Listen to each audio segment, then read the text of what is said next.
வணக்கம். இன்றைக்கு நாம் பார்க்க போகும் முத்திரையின் பெயர் பரசு முத்திரை. பரசு என்பது ஒரு ஆயுதம், கோடாலி, ஆக்ஸ். ஒரு ஆயுதத்தை நாம் எதற்கு உபயோகிப்போம்? ஒன்று, தேவையற்றவைகளை கழித்தெறிய, அதை நீக்குவதற்கு, அல்லது ஒரு புதிய பாதையை அமைப்பதற்கும் நம் ஆயுதத்தை உபயோகிக்கலாம். இப்போ நம்ம உபயோகிக்க போகிற ஆயுதத்தின் பேர் பரசு முத்ரா, ஆக்ஸ் முத்ரா.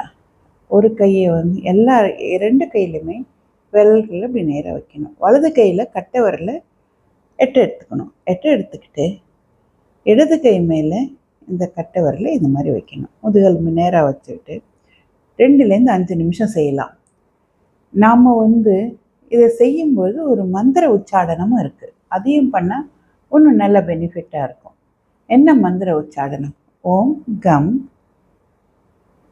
க்ரௌம் க்ளௌம் சத்ரு விநாசாய நம. புரியுது இல்லையா? சத்ருன்னா எனிமி, அதாவது எதிரிகளை அழிக்கிறதுக்கு எனக்கு உதவுங்கன்னு சொல்லி சொல்கிறோம். க்ரௌம்ங்கிறது நரசிம்மர் எதிரிகளை, துர்க்குணங்களை அழித்தவர். அதனால் அவர் பேரையும் சொல்கிறோம். க்ளௌம்ங்கிறது நம்மளுக்கு ஒரு தைரியத்தை கொடுக்குற ஒரு இது. க்ளௌம் சொல்லும்போது தைரியம் வரும். நம்ம மனம், உடல்,